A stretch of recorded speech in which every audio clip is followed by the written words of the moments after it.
Hi, I'm Iona, Assistant Director at the Marble Falls Public Library, and you're listening to Book, Line, and Sinker, a podcast from the staff here at the Marble Falls Public Library.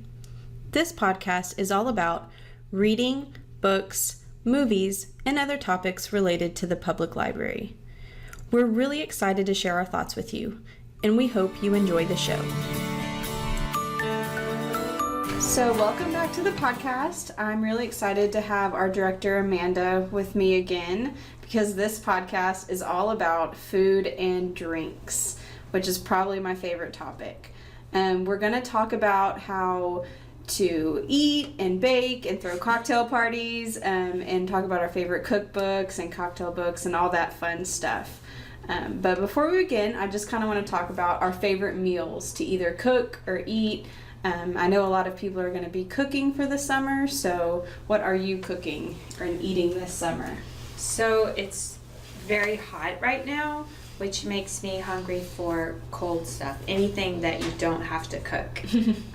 Avocados are my best friend right now, and they're just fabulous from the store. So my kitchen has avocados, limes, seafood. That's the kind of stuff I'm hungry for this time of year.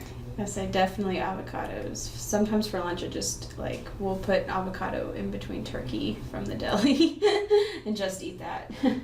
I like to take an avocado, cut it in half, and drizzle it with olive oil. It's just perfect. I say in the mornings I like to crack an egg in the middle of it and bake it with garlic salt on it. Oh, see, I've seen that in the magazines. I've never done it. It's amazing because especially if you don't bake it too long and the egg yolk just runs over the avocado and with garlic salt or even fresh garlic, it's amazing. I have one probably twice a week because it's just high in protein. And how do you, what's the temperature? So I usually put about 350. Okay. 20 minutes-ish. I kind of just check on it at 15 minutes, and if it's too runny, then I put it in for another 5 minutes. But well, anything you put a fried egg on, you put an avocado on, makes it better. Love it. Yeah, I know. There needs to be an avocado cookbook. It's just cooking with avocados or eggs. I think there is. Oh, I'm sure. Yeah, I need to find it. So while we're on the topic of cookbooks, do you have a favorite cookbook? I have too many favorite cookbooks. So I have more of a favorite style.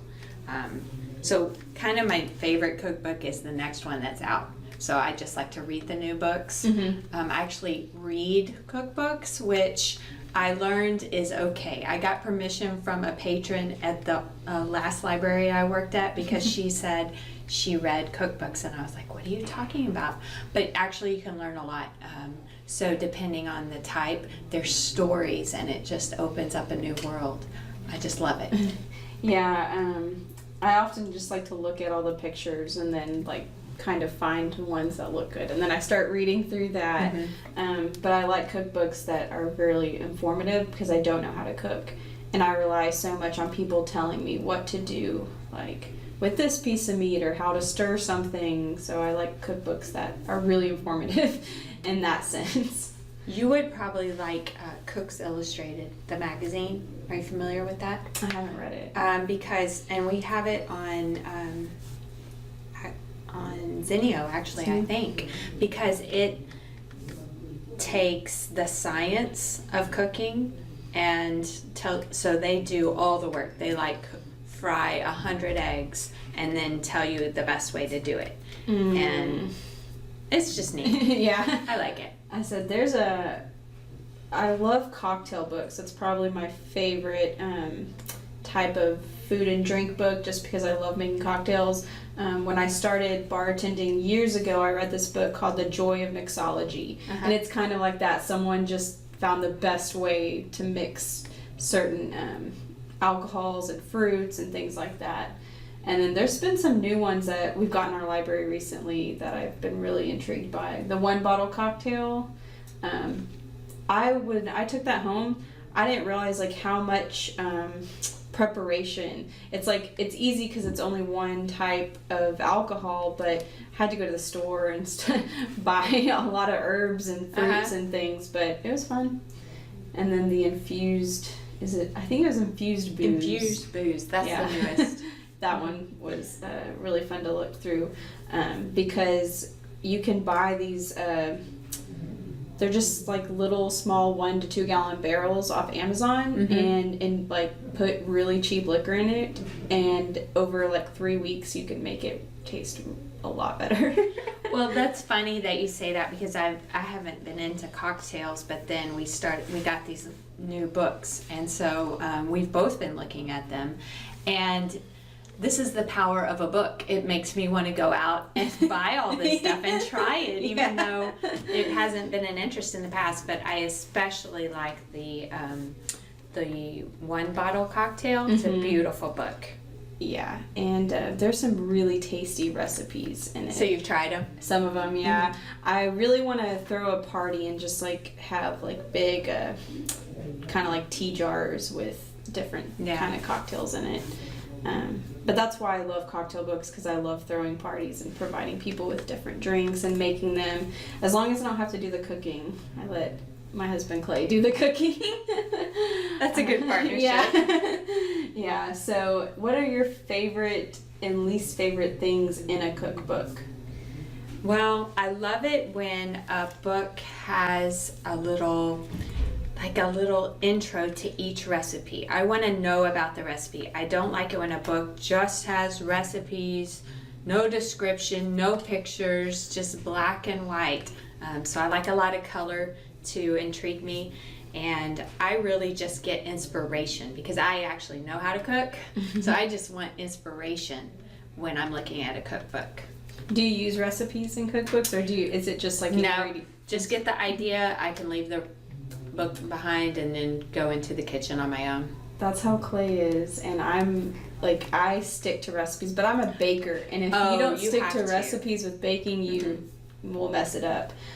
So it just amazes me when people can just go in and grab things and put it together, and I eat it and it tastes good.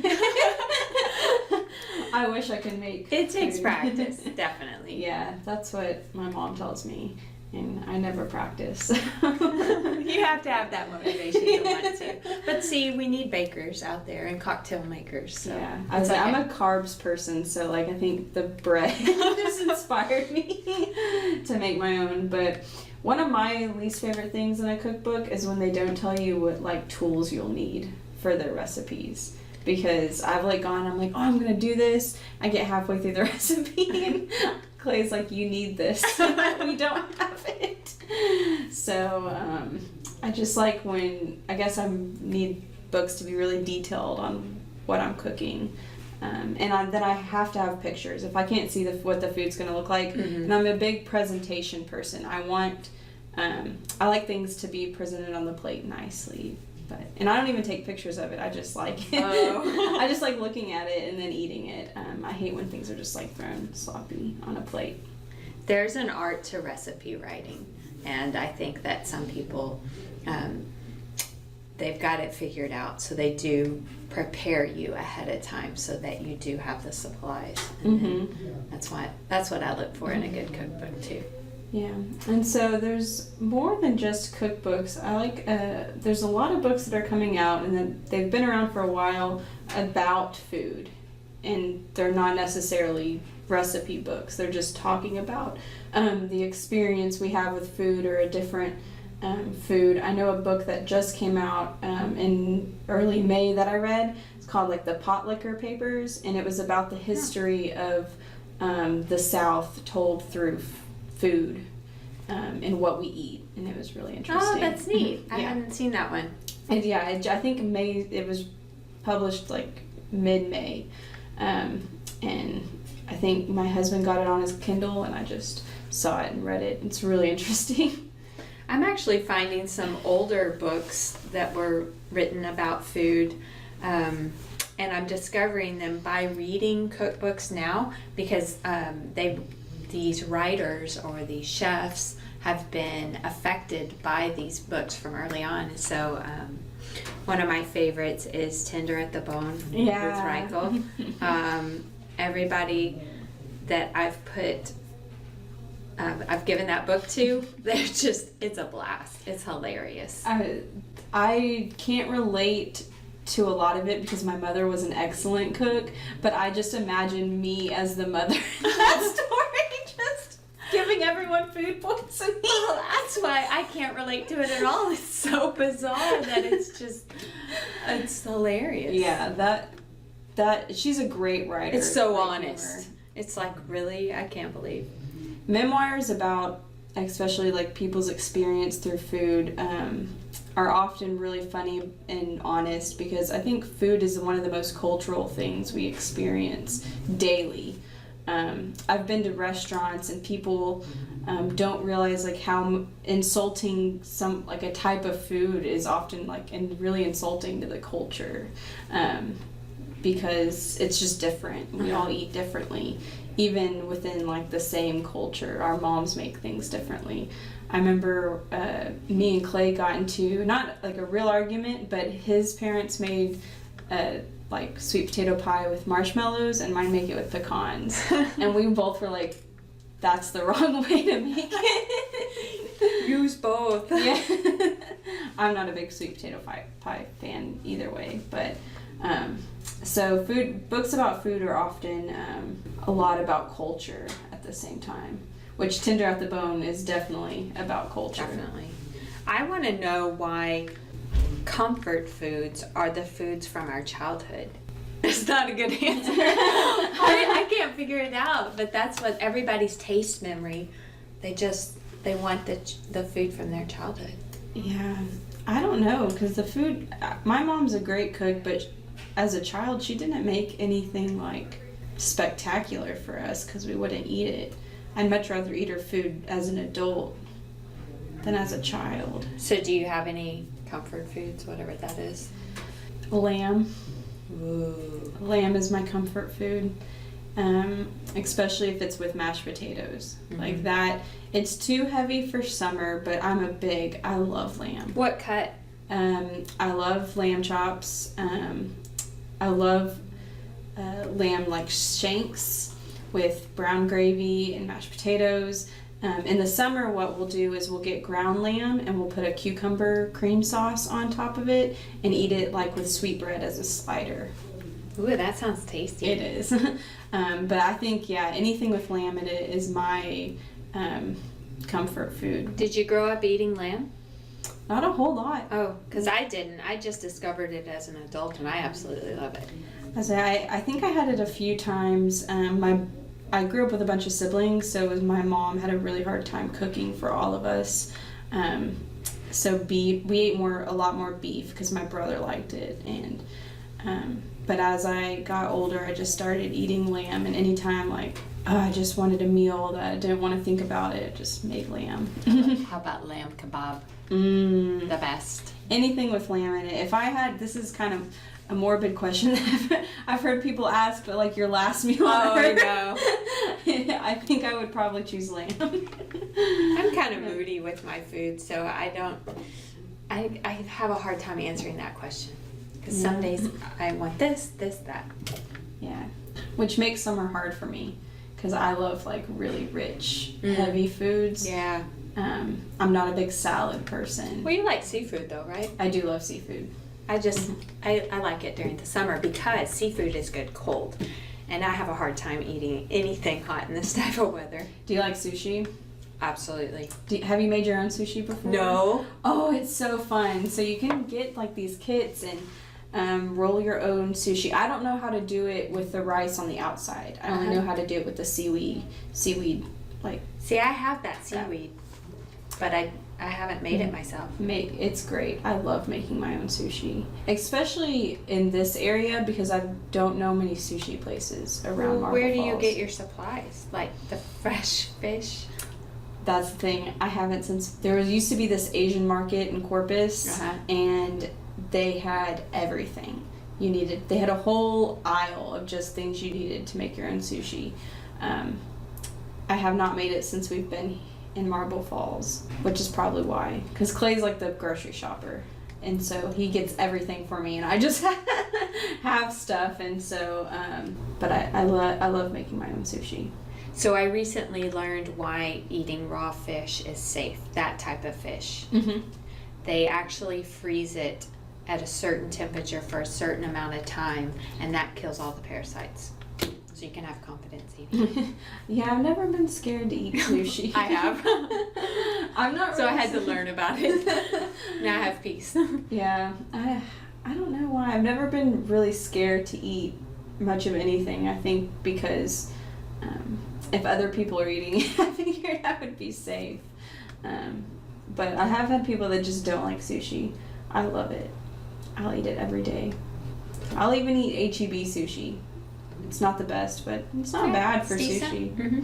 Around here. So, do you have any favorite food blogs or food podcasts that you listen to? I do. The Splendid Table is one of my favorite podcasts. It's National Public Radio show that I discovered in college, and it would come on Saturdays, and it was just about food. So every aspect, food, cooking, interviews with people, farm to table. It kept me up to date on everything, and I just looked forward to it so much, but I would miss it a lot being in college. And then they put it on a podcast, and so I can listen to it anytime. And the host is Lynn Rosetta Casper. She's Italian. She's got this amazing voice, and you don't want to miss it. She retired this last year, Aww. and so it really broke my heart. It's funny, and several other listeners. So someone else is replaced, and it's okay. But that made me explore a little more, and I found another podcast, which is called Milk Street.